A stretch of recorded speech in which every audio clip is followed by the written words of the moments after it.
greps 3 svenskar som misstänks vara några av huvudmännen bakom en av världens största hemsidor för illegal nedladdning av musik och film. Männen misstänks för brott mot upphovsrättslagen. Ja, USAs regering hotade Sverige med handelssanktioner om inte fildelningssajter som The Pirate Bay stoppades. Olaglig nedladdning av film och musik från nätet har länge stört mäktiga organisationer i Major motion picture studios lost an estimated $6.1 billion to piracy. Vita huset pressade den svenska regeringen att ingripa. We applaud the Swedish authorities for doing that. This is an important site for us to get. I fredags var det polisens hemsida som attackerades. Sent igår kväll var det regeringens tur.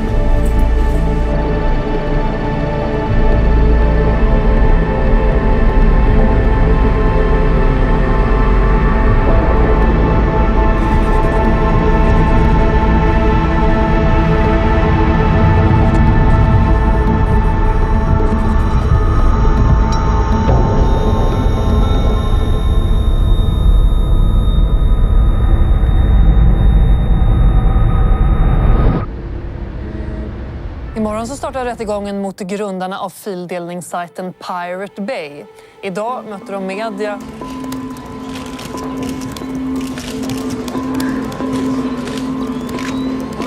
Vad skulle en fällande dom i flera instanser kunna leda till vad gäller Pirate Bay?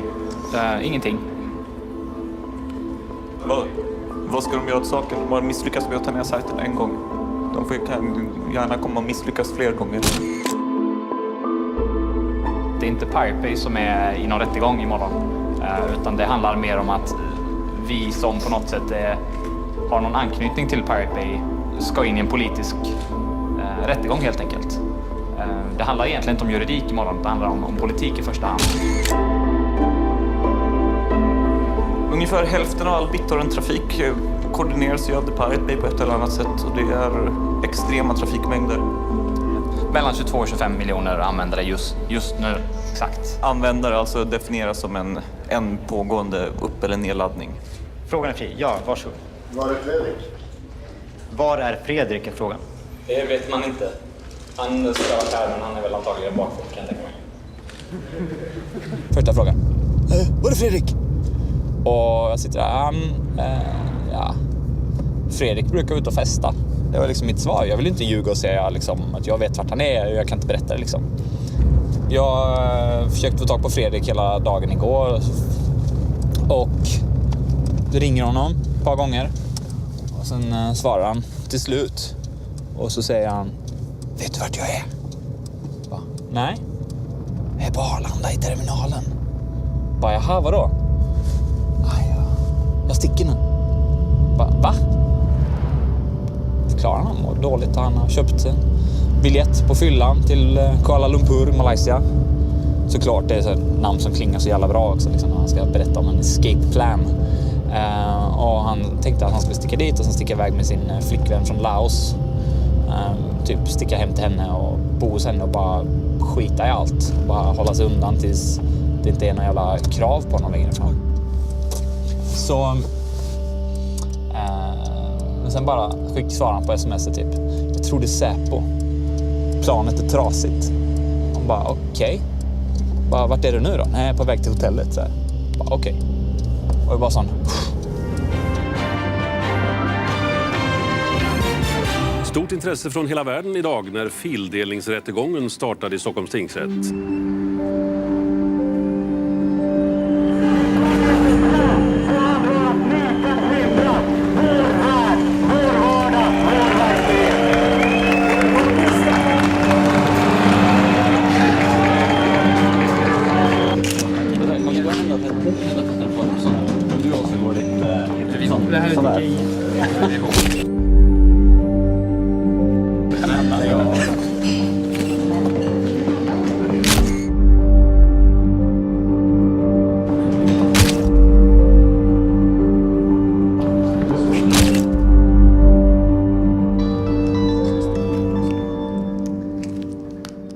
Monique Wadsted. Jo, spel också har jag. Spel, inte musik, nej. Men det är vi som har det största skadeståndsanspråket. Jag företräder då några av de stora filmbolagen i Hollywood och det är Warner Brothers, Columbia, 20th Century Fox och MGM. Vi har ju begärt då en summa på 93 miljoner och det kan ju tyckas som en svindlande stort belopp. Alltså och då ska man ju tänka på att det är verkligen en indikation på hur omfattande den här verksamheten är. För det här är 5 verk under 6 månader. Pink Panther, Syriana, det är en Harry Potter-film, Prison Break och Walk the Line. Det finns inga tveksamheter i vad de har gjort. De har bedrivit en kommersiell verksamhet. De har ju tjänat pengar på detta. Och då är straffvärdet för den typen av gärningar, det är fängelse. Det är liksom inte böter. Fredrik önskar börja berätta själv så långt det går. Ja. Och sen kanske åklagaren får ta över. Ja, är det acceptabelt för åklagaren? Ja, absolut. Varsågod då, Fredrik. Nej. Ja, jag tänkte bara börja berätta att jag har ett långt intresse för datorer och teknik. Och framförallt internet och nätverk. Och att jag...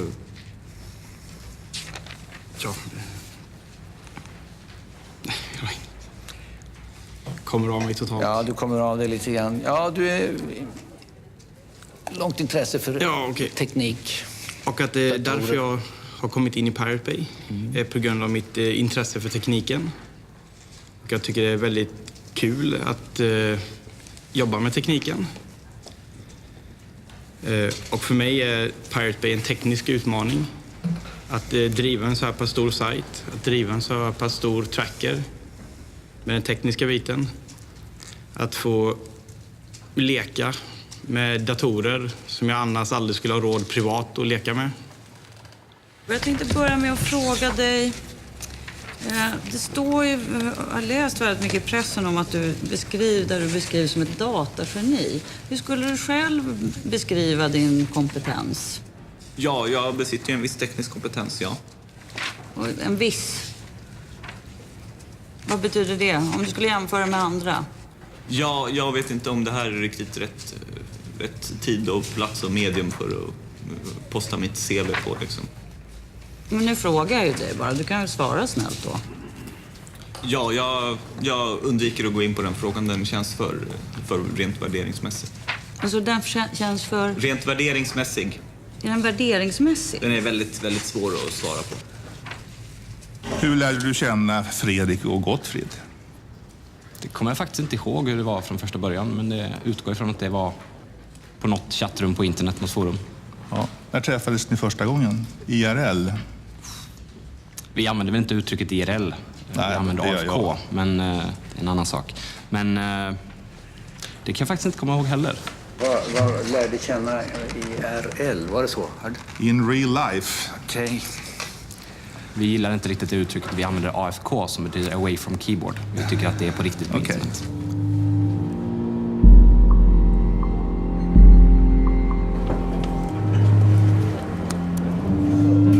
Så här ser vårt kontor ut. Är du inne i Pirate Bays? Japp. Allra heligaste nu? Ja. Här har du några av dem som jobbar på det. Är det folk som är inne och jobbar just nu? Ja, precis. Var sitter de någonstans? Är det i Sverige eller vad är det? Typ det är nog USA. Det är USA eller England. Finland tror jag.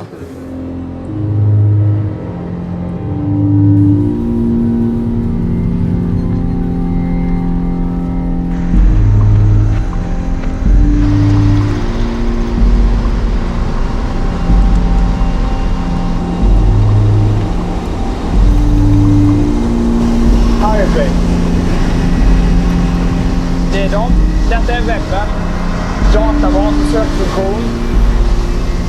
Och sen har vi trackerarna i ett skåp längre bort. Den här lilla biten är tracker och det är världens största tracker som tar hand om 50% av vidtagarkoordinering. Som sagt, inte så många burkar men kraftfulla och välkonkurrerade.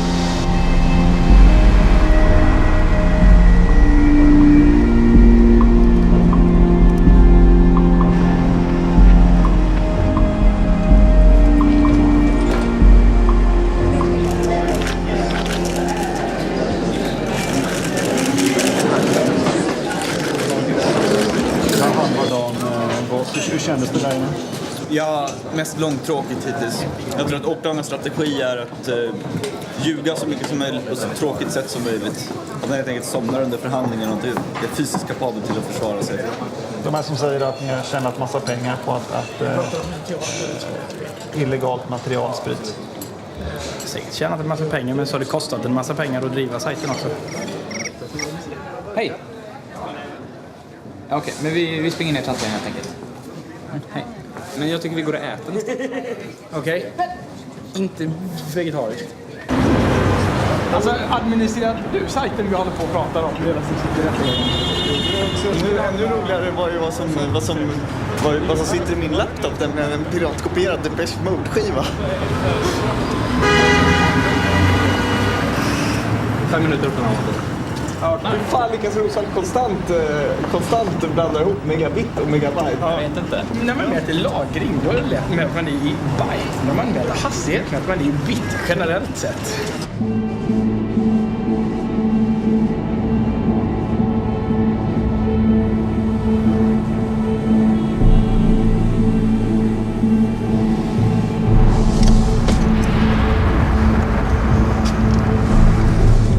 Det började egentligen med att Gottfrid hade en sajt som hette America's Dumbest Soldiers. Som är ungefär så här, man får ratea 1-10. Och så var det amerikanska soldater som dog i det första Irakkriget. Och så fick man ratea hur dumma de var. Tack vare att de hade dött på olika dumma sätt. Och den var ju verkligen uppskattad av USAs regering eller någon annan. Så jag hade ju en lina över så jag lät honom ha den hos mig. Och den var från British Telecom. Och någon från amerikanska utrikesdepartementet hade ringt chefen på British Telecom. Som i sin tur hade ringt chefen på den operatören i Sverige där jag jobbade på. Som i sin tur ringde mig. Så i rakt nedstigande läget från USAs regering fick vi order om att ta bort den. Och vi höll på att bråka jättelänge innan vi tog bort den. Och hävdade att det var yttrandefrihet och parodi och alla de här lagarna. Men till slut så tog vi bort den när det blev alldeles för mycket. Och ungefär 2 månader senare så behövde Gottfrid mer bandbredd åt Pirate Bay. Och då hade jag ju fortfarande den linan tillgänglig. Och då stoppade vi upp Pirate Bay där.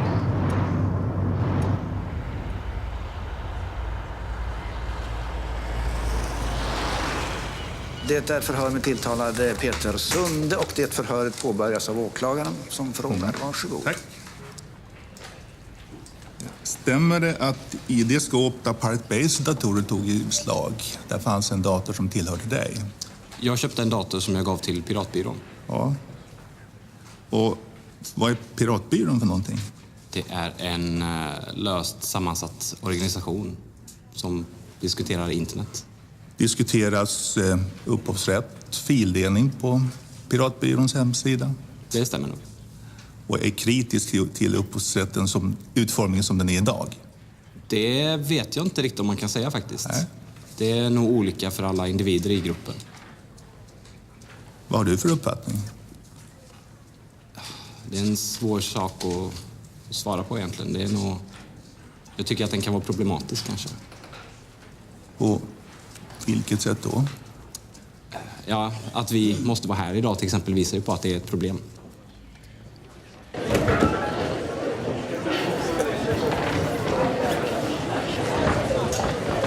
Till att börja med så tror jag inte på att det skulle finnas någon form av idé hos vanliga ungdomar om att upphovsrätt skulle vara fel eller så. Det tror jag är en myt och den har liksom den här kopimistsekten varit väldigt duktiga på att marknadsföra. Och sen så gjorde vi...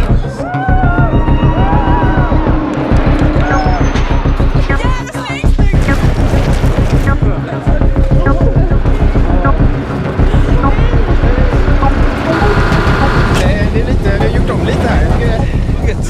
Ja, men frågeställningen i DN var att om Pirate Bay blir dömda, kommer inte de då ses som martyrer? Och då menar hon att nej, de har egentligen inga följeslagare. Däremot så finns en liten copy-me-sekt som följer efter.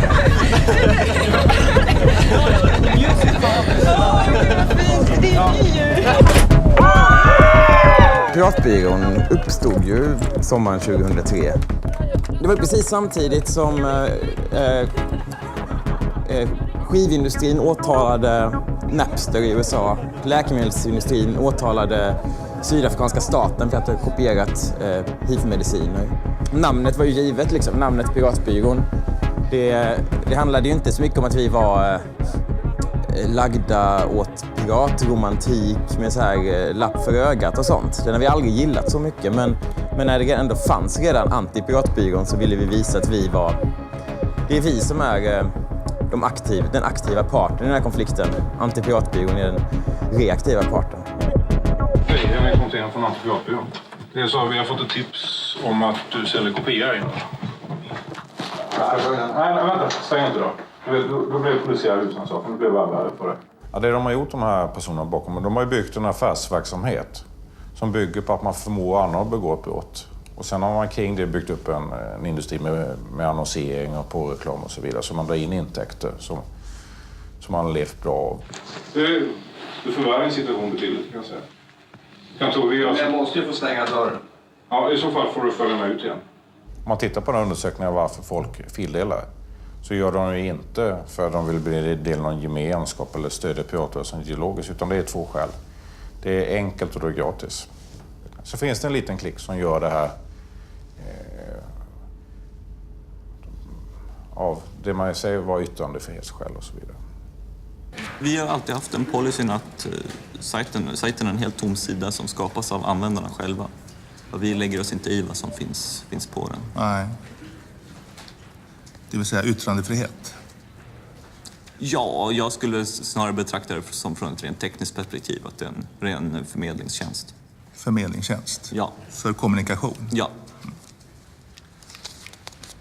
Jag bryr mig verkligen inte om ideologin bakom piratkopiering eller upphovsrätt eller någonting. Eller politiken. Jag gör det här för att det är jävligt kul att driva en stor sajt. Vad är det viktiga Pirate Bay gör? Det demokratiserar väldigt mycket och det skapar en bra förutsättning för yttrandefrihet. Vad har det med det upphovsrättsligt skyddade materialet att göra? Det som Pirate Bay gör är att helt enkelt göra det möjligt för en enskild individ att dela med sig av material. Även om det är upphovsrättsskyddat? Ja, det är en tråkig följdproblem av det. Det tycker jag man måste diskutera.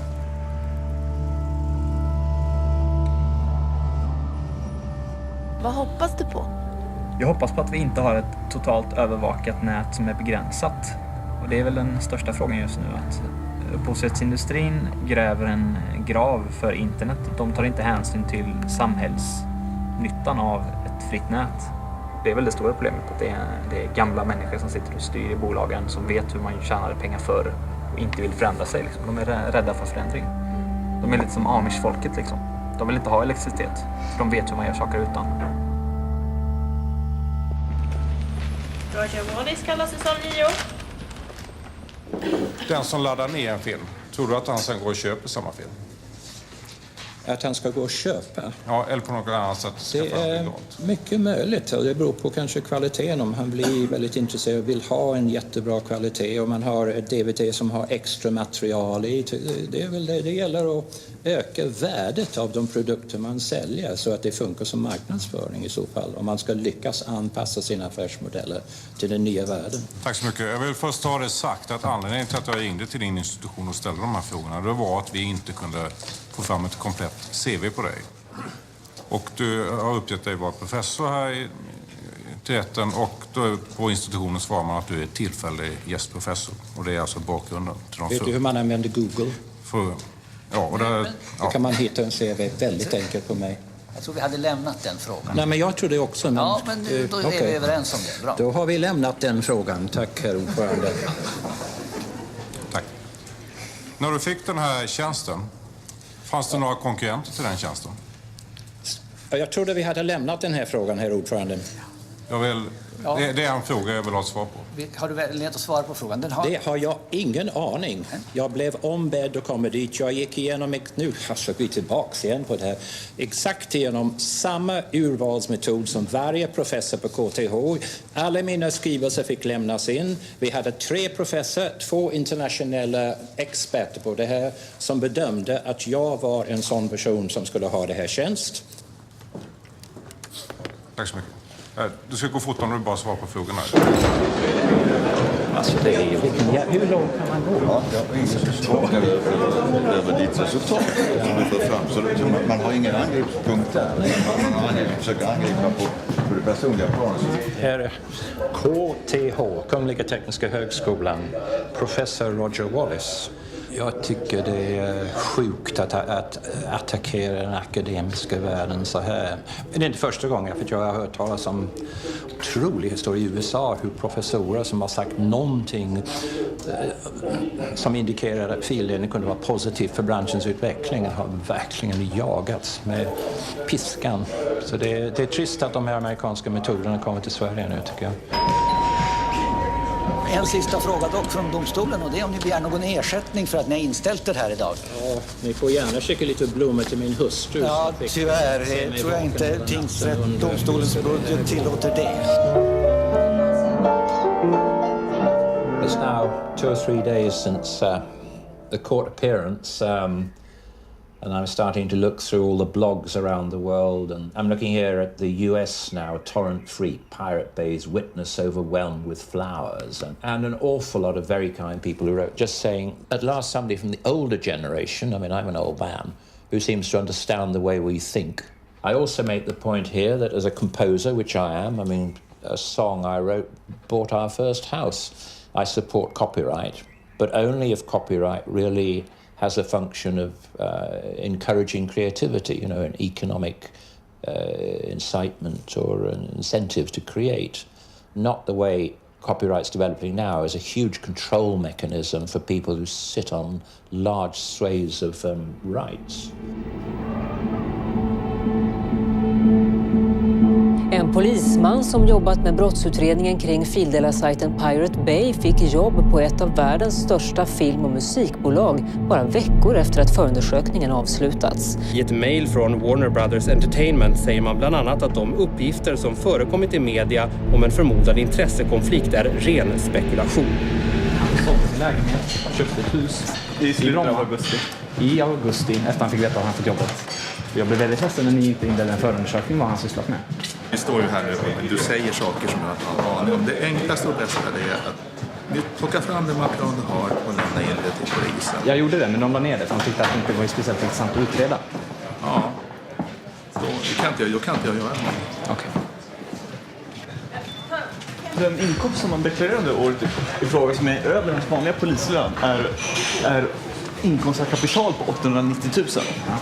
Alltså den här jävla rättegången blir bara bisarrare för varje dag som går.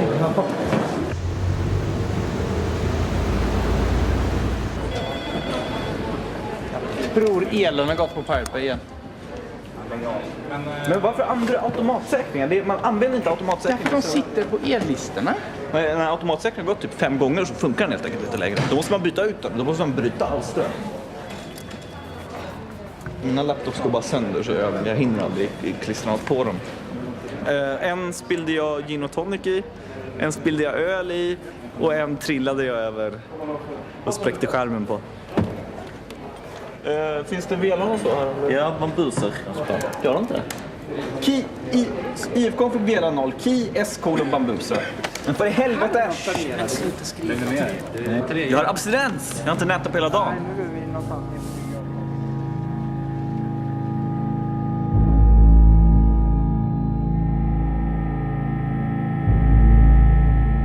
Om vi tar då sidan 24 så har du fått ett mejl som du skickar vidare då till Gottfrid och till Peter Sunde.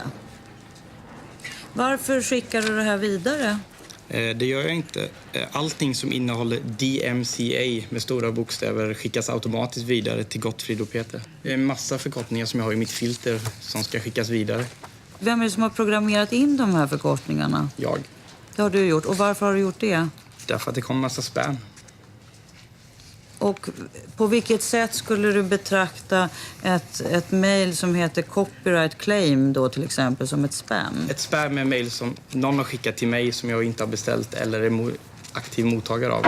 Vi hörde av Fredrik Ney att så fort det kom ett mejl från någon som företrädde rättighetshavare så gick det automatiskt från hans dator till din. Är det riktigt?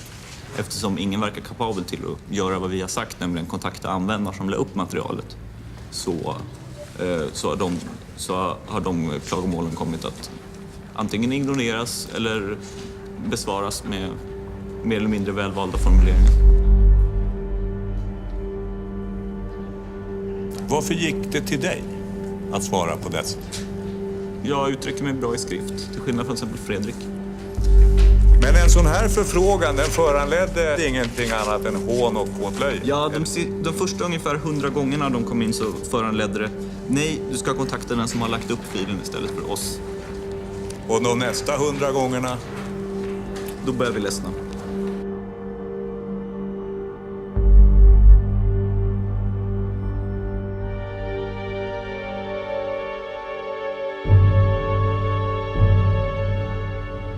PRQ-bolaget var väl ett webbhotell, va? Ja, det var helt nystartat och precis i uppstarten. Antecknar jag rätt att åklagaren sa 195 servrar i beslag, varav 11 tillhörde The Pirate Bay? 11 eller 13, jag kommer inte ihåg exakt. Så här kan det ju verkligen inte få gå till. Det här är ett riktigt rättsövergrepp. Jag menar, de ger sig på ett företag som inte har något med The Pirate Bay att göra. The Pirate Bay inte stod bara för att delägarna har varit med och hjälpt till med Pirate Bay på ren hobbybasis. Tack vare raiden så fick ju PRQ väldigt stor uppmärksamhet och alla visste att vi aldrig lämnade ut något till polisen. Till exempel hela kunddatabasen var krypterad. Polisen beslagtog alla servrar i hela serverhallen och de fick aldrig ut någon kundinformation. När Pirate Bay togs ner efter beslaget, då hade ni väl inga servrar kvar? Det stämmer. Ni var uppe igen efter 3 dagar. Hur fick ni servrar? Vi leasade servrar av ett företag som heter Enforce i Holland, som är ett co-location-företag. Hur mottogs det? Med jubel. Jag kan med glädje idag meddela att The Pirate Bay är uppe igen. In your face, followers.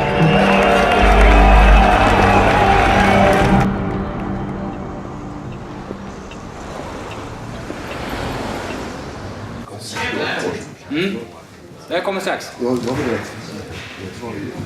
har ni varit i alla fall mot mig hela tiden. Jag får brev hem från era advokater. Så Danosky och sånt där det står att svensk lag kan inte skydda dig. Amerikas lags långa arm ska komma och ta dig. Ni skickar privatdetektiver efter oss. Jag har haft privatdetektiver utanför mitt hus 2 gånger.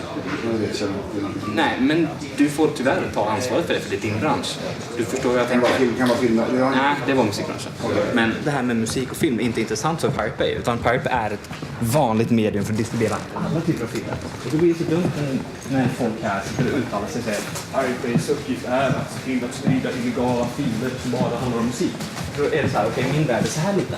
Det är det som ni förlorar på hela tiden. Man istället säger bra med filmdelning och sen kan vi försöka komma på ett sätt ihop och låta artister känna med pengar. Men ni gör ingenting med det. Ni tycker det och sen så, men vi stämmer alla som använder det.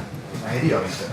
Jag skulle inte vilja döma en av personerna. Jag skulle vilja att musikmarknaden i Sverige, att folk kan respektera upphovsrätten.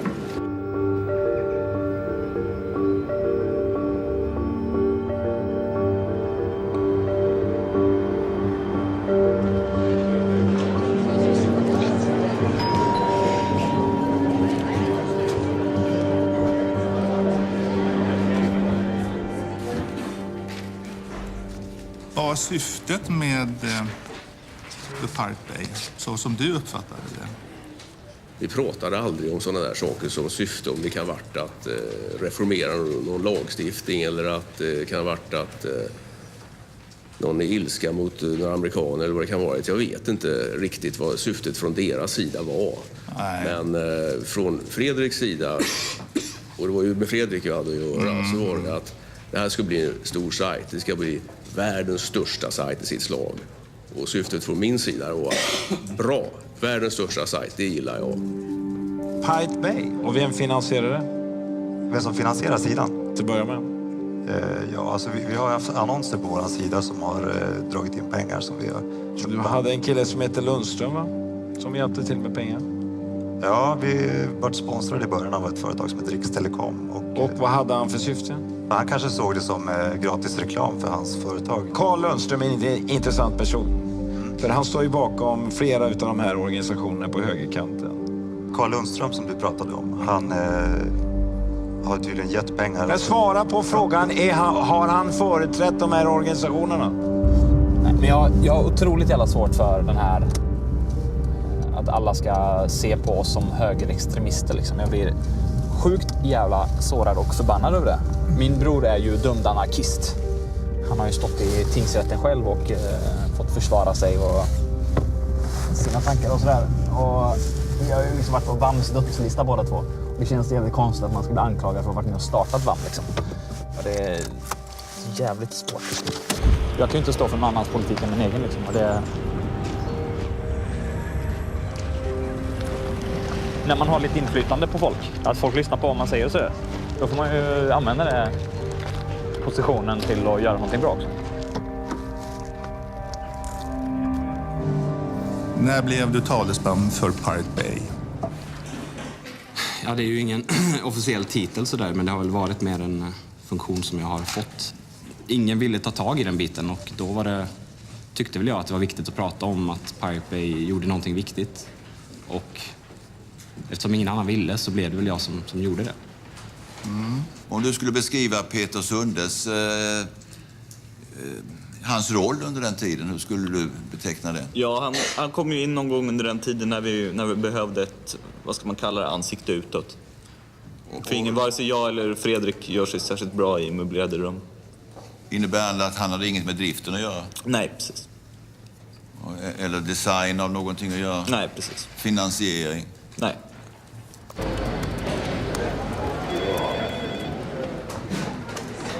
Det är AIM. Ja. Du sa till mig att det var M sen. Ja, fan, vad är skillnaden? Det är två olika nät. Det är typ så här, men jag är på Irknet. Nej, men du är på F-net. Ja, men det var skillnaden. Kom igen. Det var ju Moderna Museet. Men du är jättehög, du får inte i huvudet.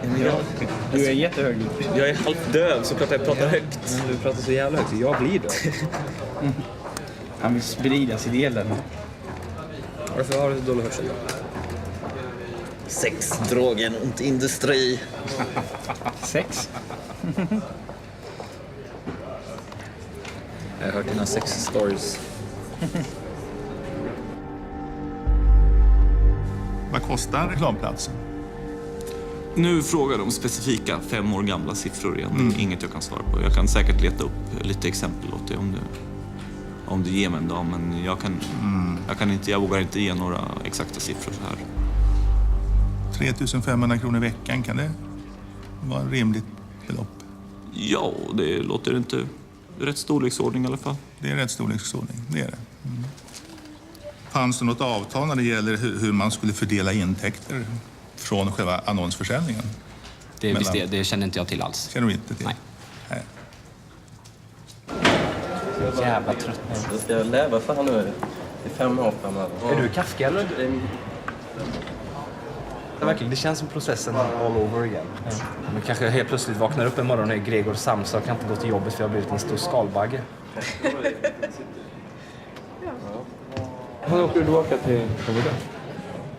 Så fort det här är landet är... It's a secret. Precis.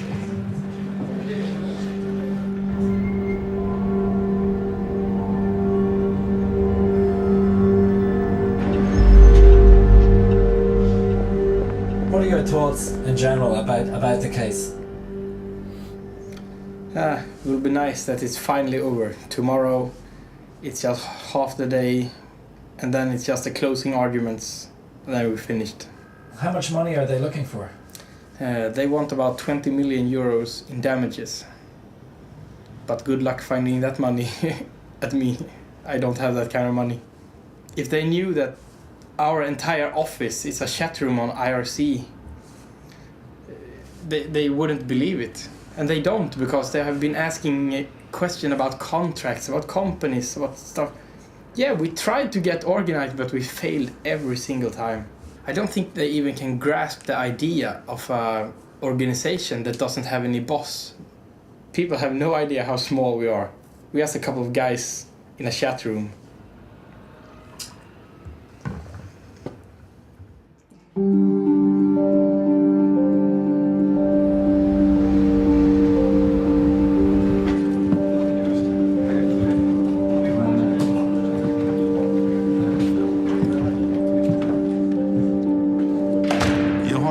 Påstått att vinningen av verksamheten inte understiger 1,2 miljoner. Och då har jag räknat jättelågt. Svartholm Varg uppgav i sitt förhör att priset per vecka för en annons på Pirate Bay var 3 500 kronor. Utlåtandet från SKL visar ju att antalet annonser vid tillfället för beslaget det uppgick till 64 unika annonser. Om man sedan gör en enkel matematisk applikation så ser man ju här 3 500 kronor multiplicerat med 64. Det blir alltså 224 000 kronor i veckan. Multiplicerar man det beloppet med 52, det vill säga antal veckor per år, så är alltså intäkten 11,6 miljoner kronor. Då är Pirate Bay inte någon ideell verksamhet, utan det är en ren affärsverksamhet.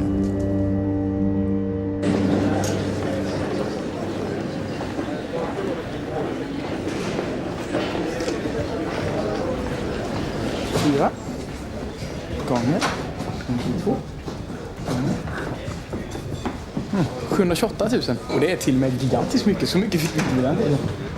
Om man räknar rätt med antalet annonsplatser, det vill säga 4 istället för 64, så får man en mycket mer rimlig siffra. Men han har ju räknat fel på allt möjligt. Ja. 4 annonsplatser, menar han alltså inte 64 olika annonser, utan menar han 4 gånger antal sidor? Ja, ungefär. För i helvete är han fullständigt vansinnig. Han står bakom. Det är meningen att han ska höra. Det är en pedagogisk poäng för det. Men ska vi gå och ha en sån, alltså vi tänkte ha en Babusser-presskonferens. Nej, när de kallar oss för organiserade hela tiden. De förstår inte hur skrattretande det är, för det är det minsta vi är. Vi är brottslighet, så det är inte ens organiserade. Disorganiserad brottslighet. För dig menar du? Eller för alla? Ja, jag tror det blir fälla. Det tror jag känner. 17 april, okej. Kan du ta en bild på Månkan? Hon äger sin upphovsrätt på sin egen bild. Nu går jag. Hej då. Vill du ha lite hjälp? Här. Det är den enda hjälpen du får av mig någonsin. Jag är snäll. Jag har kvar min själ också. Ja, nu kommer vi. Ska vi dra nu? Nu drar vi. Okej, pass in. Let's go. Ja, men alltså då ska vi räkna ut hur mycket pengar vi har tjänat. Då börjar vi med en exponentialfunktion. Men du kan lägga till en gång runt 64. Ja, och för en så väljer vi ett slumptal. Mellan 100 och 52 000. Kodar du på svenska? Sen tar man kvadratroten ur det och så ser man hur mycket Monix Sky kostar. Svaret? Ja. Gör det matematiskt korrekt nu också. Nej, inte fri.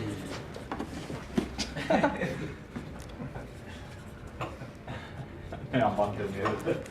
Okej, slå framför dig och kolla så att det blir rätt. Okej, jag får lite cred. Det sitter liksom i muskelminne. Jag kan skriva talet men inte skriva det för hand. Jag måste liksom emulera ett tangentbord. Så vad gör alla den 17 april klockan 11? Ska du stå och köa utanför domstolen? Klockan 11, det blir klockan 17 lokal tid. Ja, jag tänkte samma sak också. Men Gotte, kan du sätta det här på? Nej, jag tänker inte vara med på någon jävla presskonferens. Jag är så jävla less på allt av presskonferenser och så på kameror och... I'm so fucking tired of fucking press conferences and fucking cameras and fucking bullshit. Sitt här då. Det är sista gången. Nej.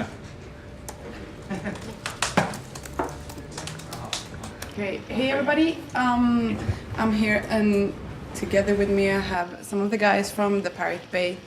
Take your time, ask some questions to the guys. Let's see what they have to say. I didn't know we were that boring. You are that boring because you're not part of this, because you don't want to be here. Film him. Yep. No, Anna.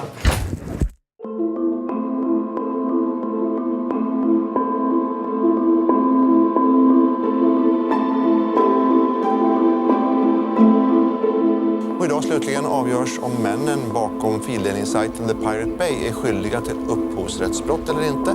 På svt.se får ni följa i direktsändning när domen meddelas klockan 11 nu på förmiddagen. Nej, men... Ja, men som sagt, var inte orolig för mig. Hur jag inte kommer själv så. Vi hörs sen. Ha det gott. Hej. Pappa var nervös än vad jag är.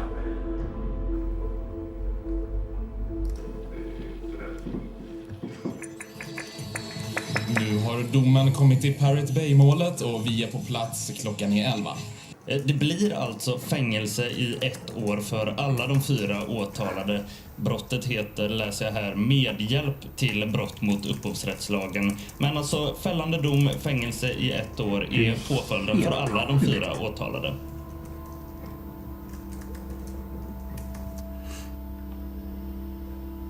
Ja, detta måste ju vara ett skämt nästan. Vi är på Stockholms tingsrätt för några minuter sedan. Men mamma, ta dem med ro, det blir ingenting. Pirate Bay-målet. Det tar 5 år för att färdig. Nej, men ta dem med ro, detta är politiker. Och härningsrätten istället för tingsrätten. Har de åtalade samarbetat och fungerat som ett team för driften av vidareutvecklingen av sajten. De har haft kännedom om att ta dem med ro. Och därmed så anser att de uppsåtligen främjat andras upphovsrättsintrång men ni måste och på presskonferens. skyldiga till medhjälp till brott. Ja. Tingsrätten har idag klockan 11 meddelat dom i det så kallade Pirate Bay-målet. Och i målet uppskattat skadeersättningarna till sammanlagt drygt 30 miljoner kronor. Fuck you. Du får ett bra jobb i Hollywood sen. I'll come back to you. Alltså det är ju helt galet.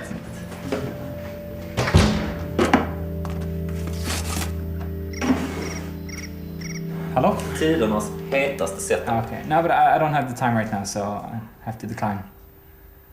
No, actually I'm the only one in Sweden. The other ones are out in the desert or in the jungle somewhere right now. No, they're not going to send us to jail whatsoever. Actually, the way it works in Sweden is that actually they can't do anything about the case before we can't appeal anymore. Ja. Vad ska vi kalla detta? LOL. LOL. For the lols. Ser man det som en film så är det här ungefär när hjältarna har precis fått den första stora motgången. Alltså som Karate Kid, han blir lite mobbad och sen så blir han spö. Och vi är ungefär vid det stadiet att vi har fått lite spö nu. Men sen så vet man ju, och det är ju Hollywood, tack Hollywood. Ni har ju lärt oss att i slutändan så vinner ju de bra liksom.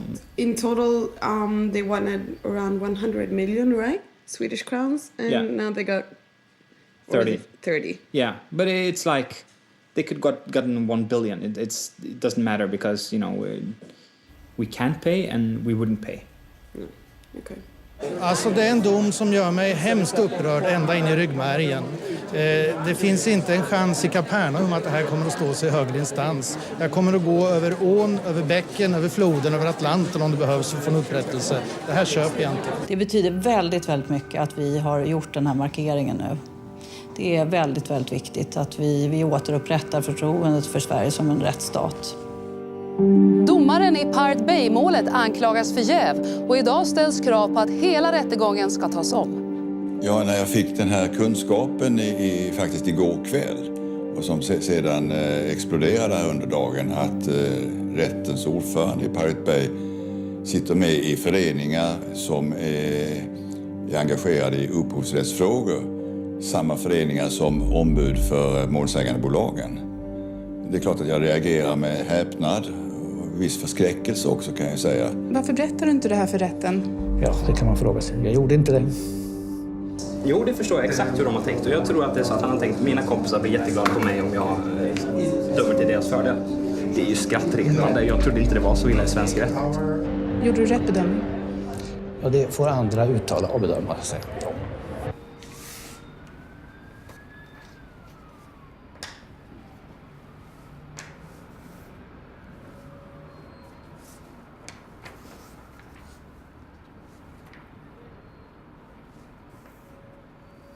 Ja, det är Thomas då, domaren, som är då domaren då i tingsrätt.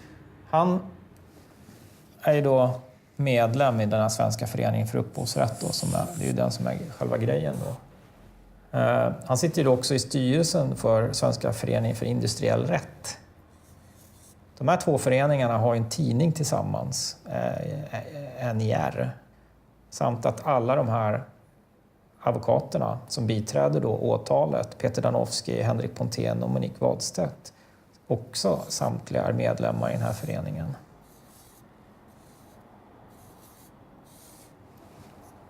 Så här ser han ju väldigt insyltad i de här människornas sfär. Om man ser det så här rent grafiskt, då blir det ju väldigt tydligt. Jag kan ju inte bedöma om han var jävig eller inte, men bara det faktum att han undanhöll den här informationen, att han inte la fram det, la det på bordet, gör att han var ju olämplig som domare för det här målet, och att man också kan ifrågasätta resultatet eftersom det kan uppfattas som att han är jävig.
Is you, Fredrik? Yes. What's your job? Job? IT engineer. Internet.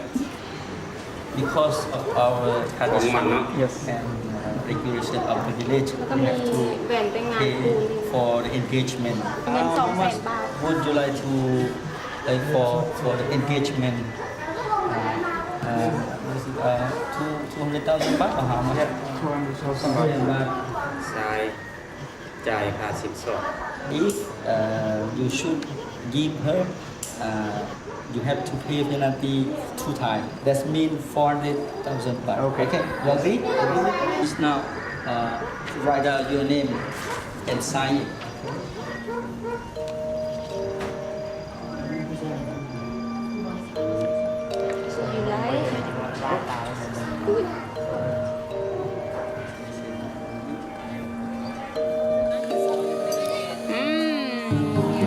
Yummy. Hello. Hello. Yeah, if it didn't cost me 400,000, I would divorce you.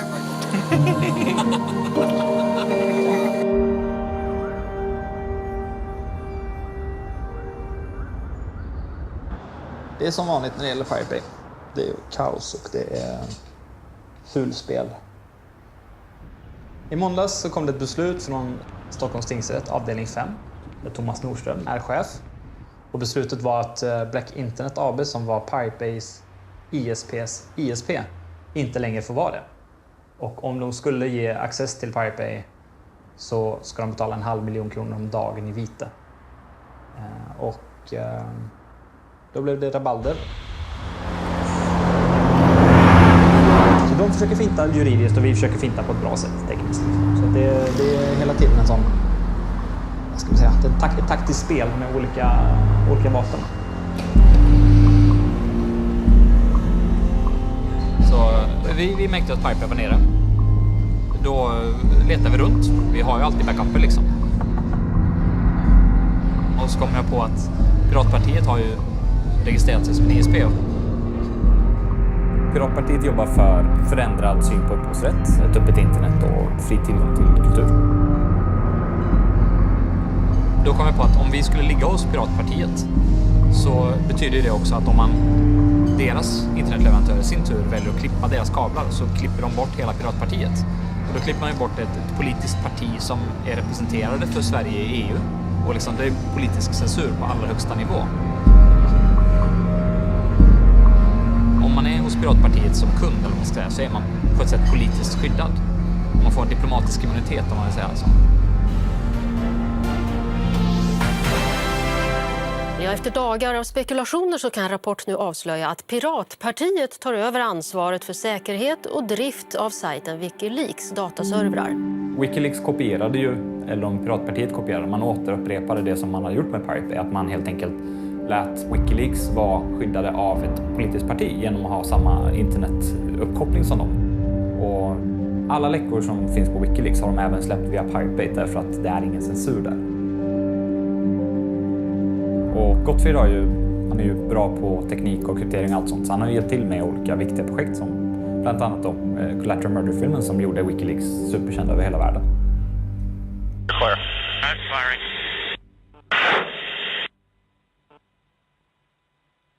Oh yeah, look at those dead bastards.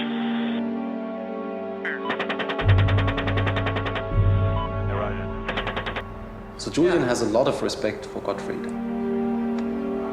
Yeah, I remember when Gottfried said, "Yes, a new customer, WikiLeaks, and they need some help because they're like under more attack than ever." Well, the first time I really got in contact was when we had to pay a bill, which I still remember because no one, and that was a constant problem we had, no one remembered the stupid customer number. And no one wanted to say anything on the phone and stuff. So I remember in 2008, I flew to Sweden to pay the bill in cash. Oh, okay. So Gottfried always said he didn't want to have money from WikiLeaks. Oh, but we paid. I mean, I flew there and I paid for 1 year and I paid for a bit in advance. Okay. So, well, Julian was with me. He flew in as well, and then we arranged this meeting with Gottfried to hand over the money. And this was one of the weirdest incidents in my life. He came to the hotel, and he had someone waiting outside in a car. And they had some kind of agreement that Gottfried would always be near a door, near a window. And so he stood there in this lobby with his long hair, and he looked completely strange, and he behaved really strange. Yeah, and then every half a minute he turned around to see if the guy in the car was still there. And Julian and we were standing there, and we thought we would just, I don't know, go hang out or something like this. So we asked him if he wants to come up to the room where it's a bit better than standing in a hotel lobby, and he was all like, no, I can't leave here, turning around all the time. Oh, that was strange. Never heard that before. And then handing over some cash, and the guy left and jumped in the car, and they drove off, and we felt like, okay, well that was meeting PRQ for us. Ganz herzlich willkommen, Peter Sunde. Peter, first question. Are you a killer that ruined the whole industry? Well, I would love to take credit for it, but I can't. Sorry, they did it themselves. There is a law case now with you. Just one? Yeah, well, I don't know how many, but some discussions going around. You had a new idea, Flutter. Yes. Let's go to this. Well, it arrived from the discussions we had with the Pirate Bay that we were kind of two sides. One side said there is not a real problem with people downloading, and the other side said, well, we're not making money from the internet, so we're not going to survive, and that's a problem. Mm-hmm. And there was nothing really happening. Can you, in short terms, explain as Flutter how it functions? So essentially, you as a user sign up, and you put money into an account, and you decide how much money you want to spend per month. And then you find buttons on the internet called small Flutter buttons. And they look like the Facebook like button. And if you click it, we remember that until the end of the month. And then in the end of the month, we see how many clicks you did, and we share your money equally amongst all of them. Where is the money going to? Well, it's going to the creators. Mm-hmm. So that's kind of the whole concept.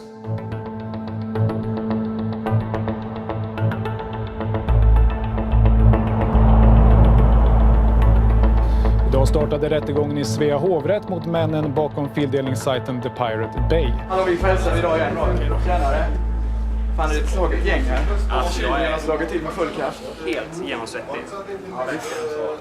Hyra en bil skulle kosta 2,7 i veckan. Jaså? Den köpte jag för 4, så har jag den i 6 veckor. Nej, den är inte avstängd.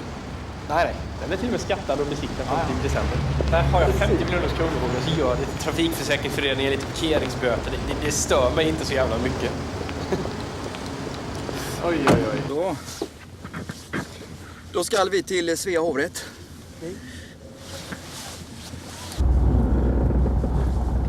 Kommer Gottfrid? Mycket tveksamt. Tveksamt? Om inte han teleporterar sig. Okej. Han skrev i morse att han låg på ett sjukhus med parasitinfektion i Kambodja. Jaha. Eller? Ja, det är nog högst otroligt att han skulle komma. Har ni några andra pågående rättegångar? Ja, det är ju tvistemål. Just det, de pågår bara idag. Vitesgrejerna. Men hur många är det egentligen? Är det... Ja, en i Italien, en i Holland. En i Danmark som inte vi kallar det i. Finns ett i Norge som inte vi kallar det i. Kuwait, Irland, något mer.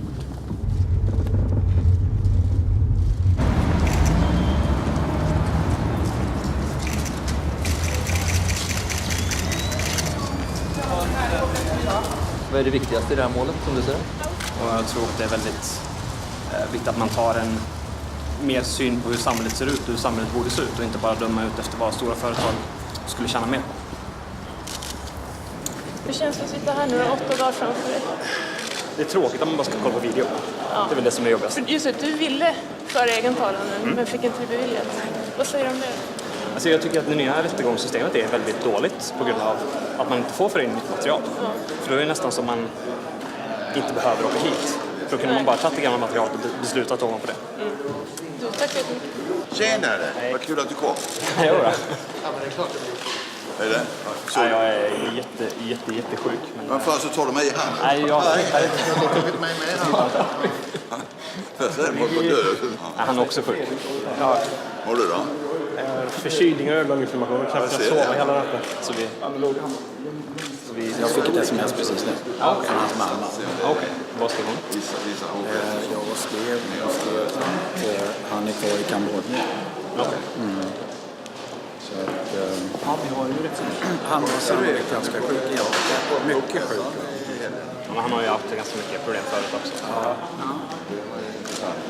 Och när man tittar på en så är man inte liksom hälsa. Det är det första man tänker på. Och du har fått fram Vad gör du idag? Drifta webbsajter. I Italien? Ja. Som är internet. Man kan jobba vad som helst. Bara man har internet-access. Via internet, ja. Åklagaren Håkan Rosvall anklagar de åtalade för lagtrots eftersom de fortsatt att driva sajten även efter tingsrättens fällande dom. Och han vill att den domen på 1 års fängelse för alla 4 ska stå fast.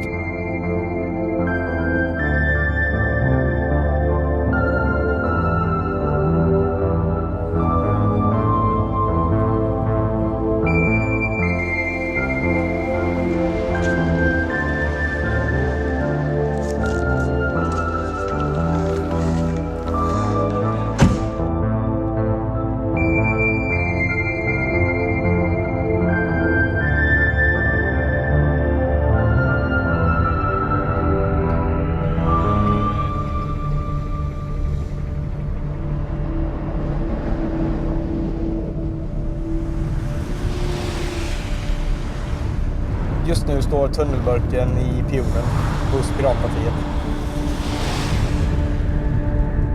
Pionen är ett skrytbygge i Max-stil. Tunnelburken är ingången från internet till Pirate Bay. Sen sker allting bakom någonstans. På de riktiga servrarna. Som är gömda. Nu är vi på väg till det riktiga berget.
Here, Pirate Bay. That's all. We run an efficient ship.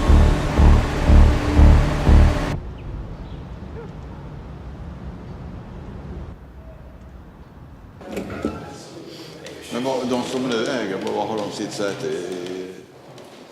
Jag vet inte. Kolla med Piratpartiet, de kostar ju brandmännen just nu. De har pratat. Det har ju även gått vidare. Sen vi skickade det vidare, de skickade vidare en gång eller 2 gånger. Det hänger inte med i alla svängarna längre. Vi saknar ju Piratpartiets engagemang från tingsrätten med bussar och... Bussarna var piratbyrå. Vad piratbyrå? Okej, ja. Och trumpeter och saker, flaggor och grejer. Ja, det var piratbyrå. Vi känner oss lite bortglömda nu kanske. Själva piratrörelsens idé om att slåss just för fri fildelning känns ju inte särskilt rumsren därför helt enkelt. Det var en liten fluga som dök upp. Jag tror inte att det var... Jag har aldrig trott heller att den skulle liksom överleva.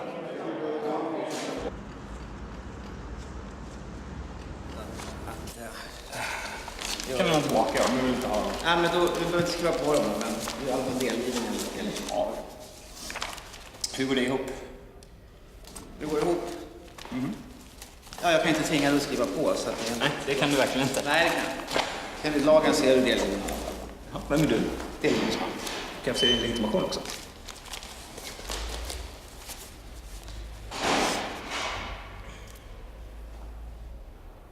Kan jag få din... Jag vill gärna se din sista 4 också.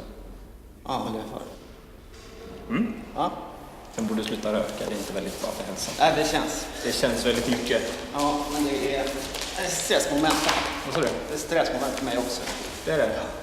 Det känns lite taskigt att göra så här. Ja, men du får bra betalt? Nej. Varför gör du då? Jag har ett jobb. Har du barn? Ja. Då förstår jag det. Men du ska skaffa något bättre jobb. Ja, fundera på det. Men vad är det för Danovski? Det står inte Danovski där. Nej, men det måste man skicka med. Jag vet inte, jag har inte läst vad det handlar om. Så du vet inte vart det kommer ifrån? Jag håller med. Ja. Lycka till. Ha det. Det är ett kul jobb, man. Tycker du? Ja. Det gör inte jag. Jag är ungefär som lapplis. Men såg du debatten i tv i morse? En ung tjej, hon sa det väldigt bra. Hon sa att det handlar inte om att unga människor vill begå brott. De har bara ett annat konsumtionsmönster. De vill helt enkelt bara konsumera film och skiva på det sättet. Och då är det hemskt att jaga dem. Då måste marknaden anpassas istället.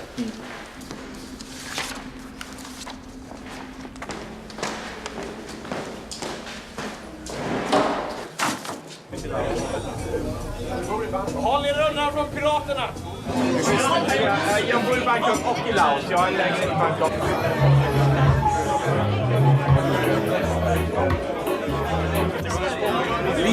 Livet är fetare än internet, kan jag säga. Det är antagligen en väldigt radikal ståndpunkt för den här kretsen. Men efter att kalla kriget tog slut så var man tvungen att uppfinna fiender som inte ens liksom går att döda. Terror, piratkopiering och droger.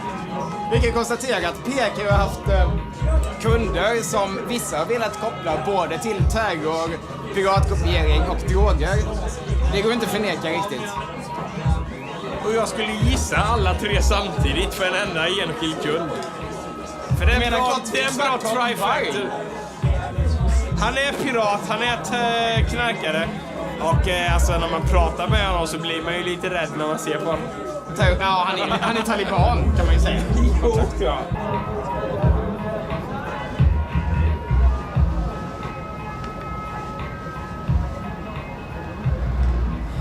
Jag kom tillbaka till Sverige från Kambodja. Jag har varit där i en månad ungefär. För att jag är väldigt orolig för Gottfrid och hur han mådde. Jag vill inte gå in för mycket på...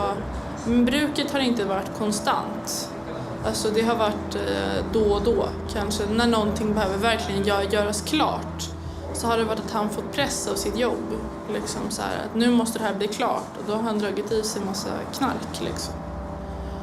Och jag klarade dels inte att se det.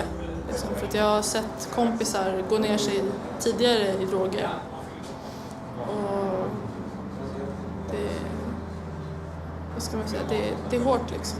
Det är ingenting man vill se en vän göra. Man vill se vännen må bra och komma framåt i livet.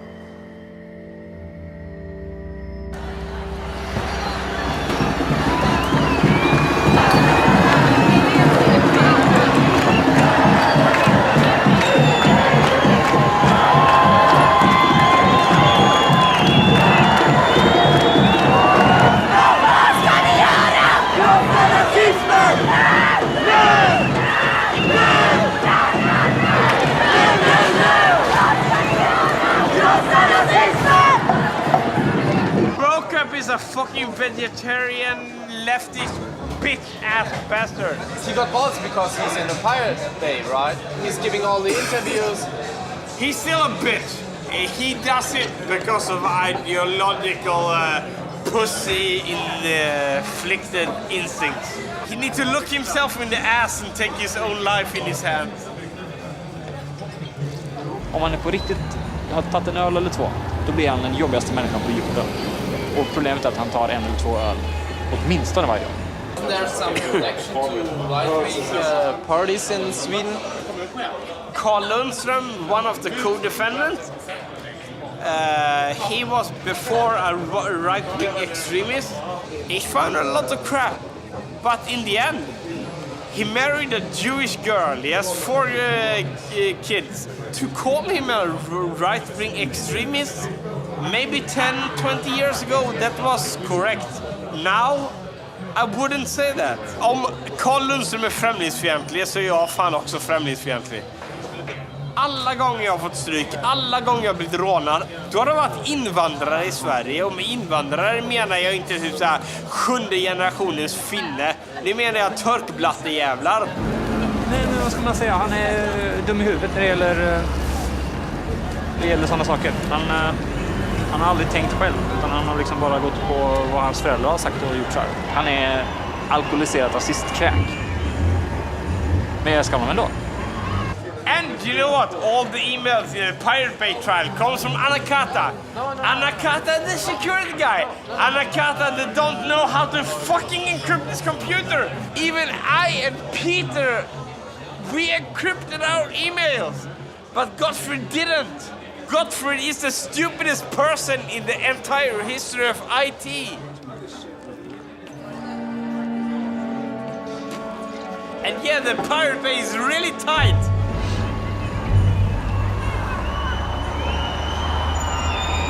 Typ inga batteri kvar alls.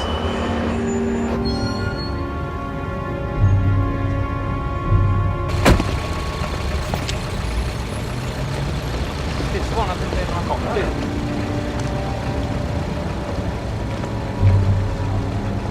Ja, det sista dagen nu då, ja. Ja, det är lugnt, det är lugnt. Men du kan bara kasta. Men enligt delgivningslagen så är det ju delgiven ändå. Så, då kan du kasta. På YouTube. Men du kan kasta dem. Nej, du får göra det. Nej, det kan jag inte göra. Du kan inte tvinga mig att ta dem. Jo då. Enligt delgivningslagen så är det Nej, det är du som släpper dem där.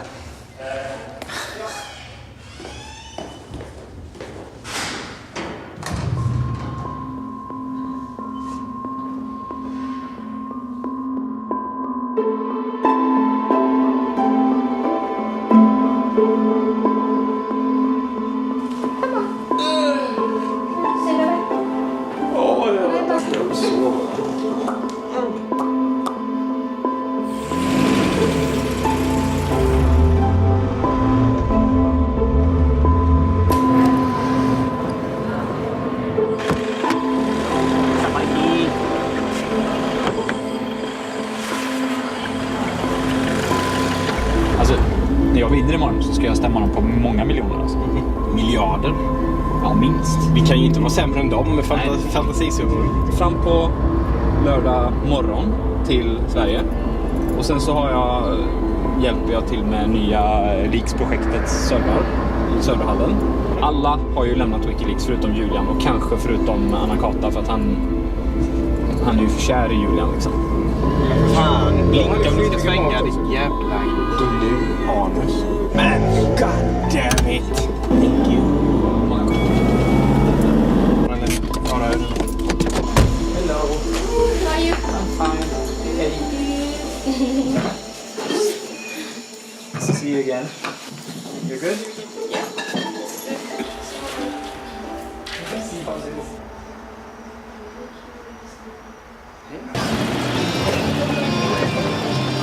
Fredrik, vet folk om vad som hände för dig idag? Va? Vet folk om vad som hände för dig idag? Nej. Inte ens din fru? Jo.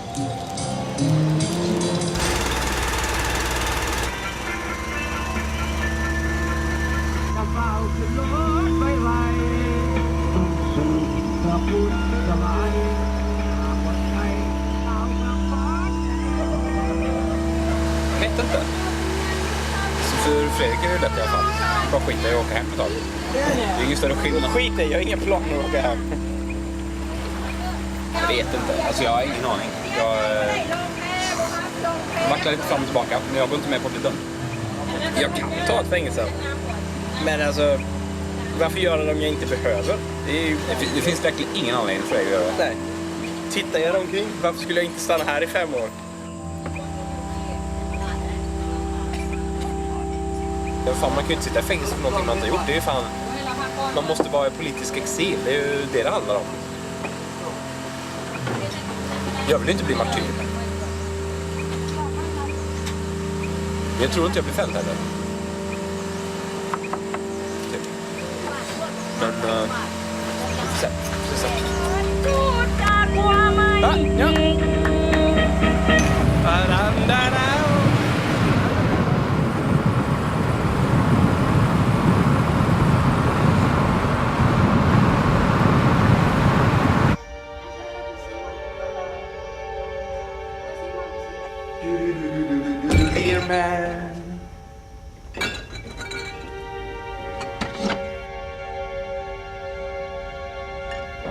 Ska du supa av glädje eller av sorg? Eller supa för... Kan jag säga till dig om 12 minuter? Nej, internet synkade just upp. Jag tror det är ett omen. Sluta lagga. Frias Gunnar till Per idag skulle det vara en seger för friheten på internet. Kolla vilken ögoninflammation jag har. Piraten Gottfrid Svartholm Varg lämnade sjukintyg. Som det stod i tidningen. Gottfrid Svartholm Varg var sjuk.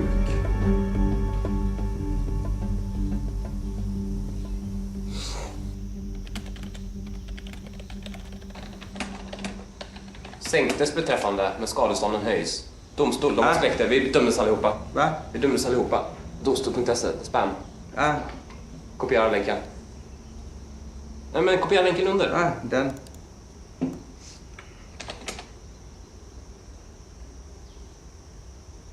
Beträffande de 3 tilltal anser hovrätten bevisat att de medverkat i verksamhet på olika sätt och i varierande grad. Fredrik Ney döms till 10 månader, Peter Sunde till 8 månader, Carl Lundström till 4 månader. Från 32 miljoner till 46. Han är inte med. Ja, just det. Från 32 miljoner till 46 miljoner. Ja, men det är ju bara... alltså. Ja, då förlorar vi. Jävla idioti alltså. Jag ringer min mamma. Nej, jag tänkte bara ringa och säga att ni gav fängsel fortsatt, men ni sänkte fängsel. Ja, men vi ska lova klagelse med 8 månader istället för 1 år.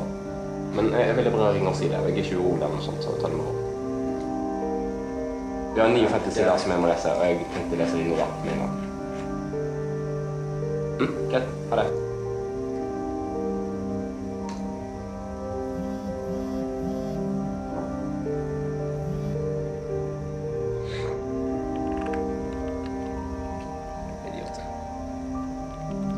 Lätet är död.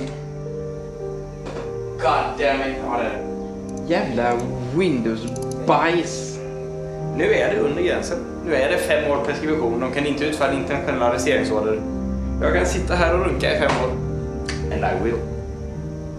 Skulle du runka i 5 år? På en gång? I etapper. Det här gör ju att internet på ett sätt blir olagligt.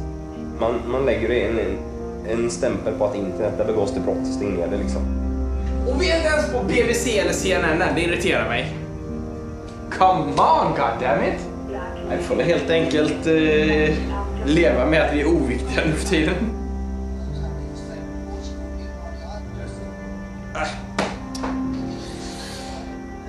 The Bay. När får vi nät igen då?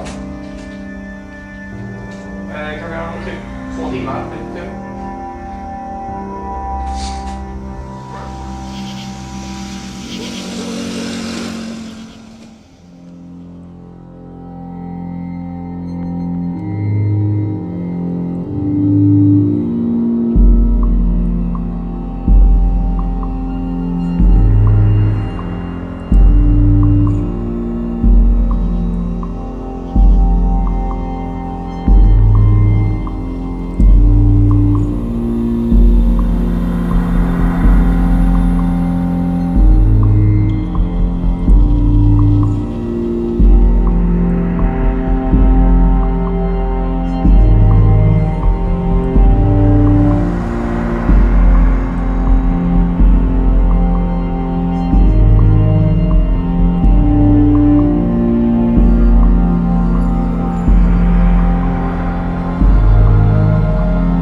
Ladies and gentlemen, dear friends, we are meeting today to discuss one of the hot issues right now in the European Parliament. Thank you very much for having me here. I think it's very brave to invite me here because I've been a pain in the ass for the copyright industry for quite a long time. I am one of the spokespersons for the Pirate Bay.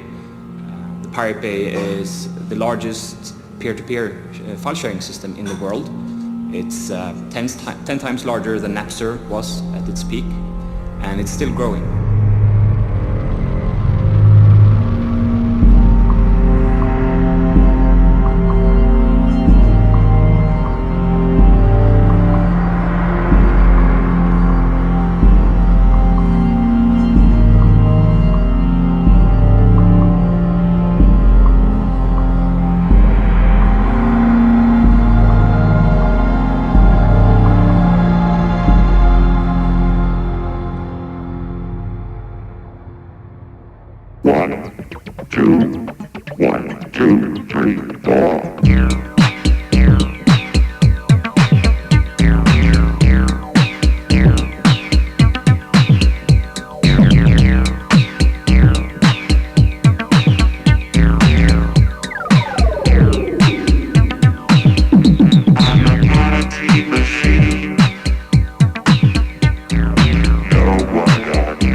So right.